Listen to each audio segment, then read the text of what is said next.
Spiderman के पास कभी जाले खत्म क्यों नहीं होते? डच वाले स्पाइडरमैन यानी टॉम हॉलैंड वाला सबसे ज्यादा टेक्नोलॉजी वाला स्पाइडी है, क्योंकि उसके पास आयरन मैन की दी हुई एडवांस्ड टेक है। उसका स्पाइडर सिल्क लॉन्चर पूरी तरह से नैनो टेक्नोलॉजी से अपग्रेड किया गया है और उसका स्टोरेज डिपार्टमेंट भी काफी एनहांस किया गया है। मतलब जाले खत्म होते ही बस 1 सेकंड में रीलोड हो जाते हैं। No shortage, no stress. Iron Man पहले ही इसके लिए रास्ता बना चुका था। अब बात करें गारफील्ड वाले स्पाइडरमैन की, तो ये है पूरी तरह से सेल्फ रिलायंट प्लेयर। उसका वेब शूटर उसने खुद घर पर बनाया है, जिसमें टेक्नोलॉजी कम है और वो भी सीधे रिस्ट पर लगा होता है। मतलब दुश्मन चाहे तो उसे बहुत आसानी से तोड़ सकता है, और अगर एक बार लॉन्चर टूट गया तो स्पाइडरमैन भी सिर्फ मैन रह जाता है, जाले वाले पावर्स गायब। अब आते हैं टोबी मैगवायर वाले स्पाइडरमैन पर, जिसे हम प्यार से करेंसी स्पाइडर भी कह सकते हैं। उसके जाले तो सीधे बॉडी से ही निकलते हैं, लेकिन बात यह है कि अगर उसने जरा भी ज्यादा स्प्रे कर दिया तो बॉडी को मैलन्यूट्रिशन हो सकता है। तो टेक्नोलॉजी के मामले में आयरन मैन वाला स्पाइडी सबसे स्टेबल और सबसे स्मार्ट है।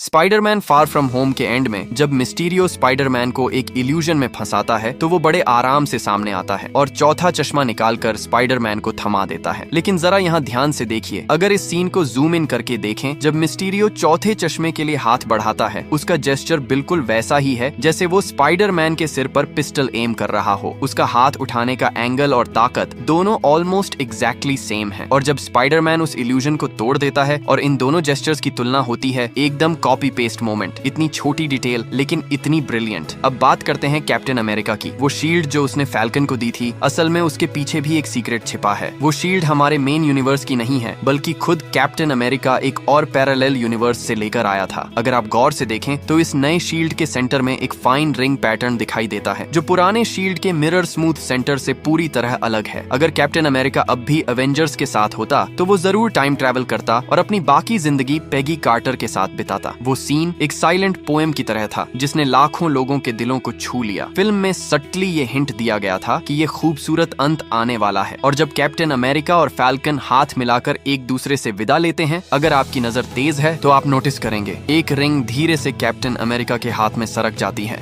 क्या आपने कभी गौर किया है कि स्पाइडरमैन ज्यादातर लड़ाइयों में अपनी असली ताकत का इस्तेमाल नहीं करता? अगर वो सच में पूरी ताकत लगा दे तो सामने वाला सीधा मर जाएगा। लेकिन कुछ मौके ऐसे भी आए जब उसने अपनी फुल पावर को खुलकर इस्तेमाल किया। सबसे पहला था थैनोस। टाइटन पर हुई उस जंग में स्पाइडरमैन ने अपनी पूरी जान झोंक दी थी। वो लगातार अटैक कर रहा था, लेकिन थैनोस की स्किन इतनी मजबूत थी कि स्पाइडरमैन की पूरी ताकत भी उसे चीर नहीं सकी। दूसरा था मिस्टीरियो। मिस्टीरियो ने अपनी इल्यूजन से स्पाइडरमैन का दिमाग घुमा दिया था, लेकिन जैसे ही पीटर ने असली दुनिया में वार किया, उस एक मुक्के से उसने पत्थर के पिलर्स तोड़ डाले। अगर उस वक्त मिस्टीरियो सच में वहां खड़ा होता तो शायद उसका ब्रेन एक्सप्लोड हो गया होता। और तीसरा, वो पल जिसने उसे तोड़कर रख दिया था जब आंट मे को ग्रीन गॉब्लिन ने मार दिया। उसके बाद की लड़ाई में स्पाइडरमैन एकदम जानवर बन गया था। उसके हर वार में गुस्सा, दर्द और बदला झलक रहा था। ग्रीन गॉब्लिन उसके सामने किसी टॉय की तरह उछल रहा था। अगर ओरिजिनल स्पाइडरमैन बीच में नहीं आता तो यकीन मानिए गॉब्लिन का वहीं अंत हो गया होता।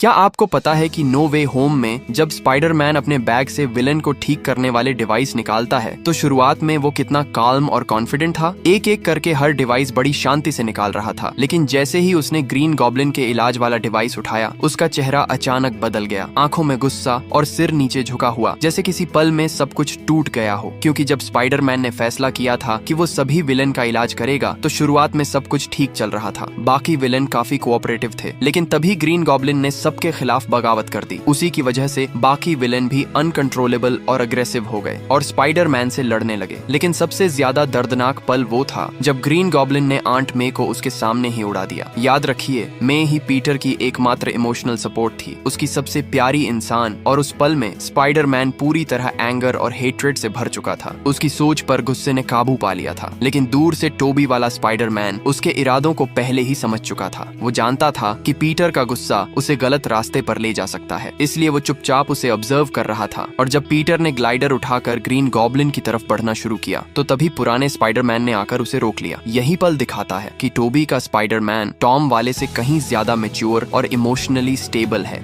क्या आपको पता है कि टोबी मैगवायर ने टॉम हॉलैंड को ग्रीन गॉब्लिन को मारने से क्यों रोका? स्पाइडरमैन नो वे होम में जब पीटर ग्रीन गॉब्लिन से आंटी मे की मौत का बदला लेने वाला था, ठीक उसी समय टोबी मैगवायर सामने आया और उसका हाथ रोक लिया। लेकिन आखिर क्यों? असल असल में वो नहीं चाहता था कि टॉम हॉलैंड नफरत में अंधा होकर ऐसा काम करे जिसका पछतावा उसे जिंदगी भर रहे, क्योंकि टोबी मैguire खुद ये गलती कर चुका है। याद है टोबी मैguire जब अंकल बेन की मौत हुई थी तो वो भी गुस्से से भर गया था। उसने अंकल बेन के कातिल को ढूंढ निकाला और खुद उससे बदला लिया, लेकिन इसके बाद उसे कोई सुकून नहीं मिला, बल्कि उसे लगा कि वो गुस्से में अपनी सोच खो बैठा था। इसीलिए जब उसने देखा कि यह पीटर भी नफरत में अंधा हो रहा है तो उसने बीच में आकर उसे रोक दिया। वो नहीं चाहता था कि बदले का खून इस पीटर के हाथों पर लगे। स्पाइडरमैन के ट्रेलर में एक सीन है जहां वो ट्विन टावर्स का इस्तेमाल करता है एक हेलीकॉप्टर को रोकने के लिए, लेकिन फिल्म रिलीज होने से पहले ही यूएस में टेररिस्ट अटैक्स हो गए। इस वजह से वो पूरा सीन डिलीट कर दिया गया। फिर भी हम स्पाइडरमैन की आंखों में रिफ्लेक्शन के तौर पर इंटैक्ट ट्विन टावर्स देख सकते हैं। ये वाकई अनबिलीवेबल है। स्पाइडरमैन की सक्शन एबिलिटी तो वाकई कमाल की है। उसे किसी भी बिल्डिंग पर चढ़ने और बिना कोई निशान छोड़े रुक जाने की ताकत देती है। स्पाइडरमैन होमकमिंग में ये एबिलिटी और भी नेक्स्ट लेवल हो गई थी। जब पीटर ने नकली एवेंजर्स से फाइट की, स्लो मोशन फुटेज में साफ दिखता है कि कैसे वो अपने दुश्मन को पैरों से पकड़कर जोर से फेंक देता है। फिर आता है स्पाइडरमैन नो वे होम। जब पीटर मिस्टीरियो को ईडिथ दे देता है और विजन बार से निकलता है तो कैमरा खास तौर पर एक आयरन मैन म्यूरल पर क्लोजअप देता है। अगर ध्यान से देखें तो हेलमेट के अंदर टोनी का पोर्ट्रेट नजर आता है, और जब पीटर हैप्पी के स्पेसशिप पर अपना नया सूट बना रहा होता है उसके हाथों की जेस्चर्स बिल्कुल वही हैं जैसे टोनी स्टार्क खुद अपने सूट बनाते समय करता था। हैप्पी उस पल स्टन्ड रह जाता है। और आखिर में स्पाइडरमैन वर्सेस मिस्टीरियो की फाइट, जब पीटर जमीन पर लैंड करके ऊपर देखता है उसका पोज और लुक बिल्कुल आयरन मैन जैसा है। यानी ये फादर सन कनेक्शन इतना गहरा है कि उनकी बॉडी लैंग्वेज तक एक जैसी लगती है। असल में हर स्पाइडरमैन के कॉस्ट्यूम एक्टर का एक लव ड्रामा से कनेक्शन रहा है। सबसे पहले टोबी मैguire की बात करें। स्पाइडरमैन शूट करते वक्त वो अपनी को स्टार मैरी जेन के साथ रिलेशनशिप में आए, लेकिन उनका प्यार ज्यादा दिन तक टिक नहीं पाया। 1 साल से भी कम में दोनों का ब्रेकअप हो गया। फिर आए हमारे एंड्रू गारफील्ड। 2011 में द अमेजिंग स्पाइडरमैन शूट करते वक्त ही वो अपनी ग्वेन स्टेसी से प्यार करने लगे। उनकी केमिस्ट्री इतनी नेचुरल थी कि ऑन स्क्रीन और ऑफ स्क्रीन दोनों जगह फैंस को लगा ये है परफेक्ट एंडिंग। लेकिन 4 साल के रिश्ते के बाद उनका भी ब्रेकअप हो गया। अब आते हैं टॉम हॉलैंड की बारी। मार्वल की स्पाइडरमैन सीरीज में टॉम और एमजे की केमिस्ट्री सबको खूब भा रही है। पहले तो डायरेक्टर ने दोनों को सेट पर ज्यादा बातें करने से मना भी किया था, लेकिन कहते हैं ना, प्यार तो हो कार ही रहता है। और अब तो ये कपल ऑफिशियली साथ भी है, यानी कि पिछले 2 स्पाइडरमैन एक्टर्स की अधूरी मोहब्बत शायद टॉम हॉलैंड और एमजे पूरी करें।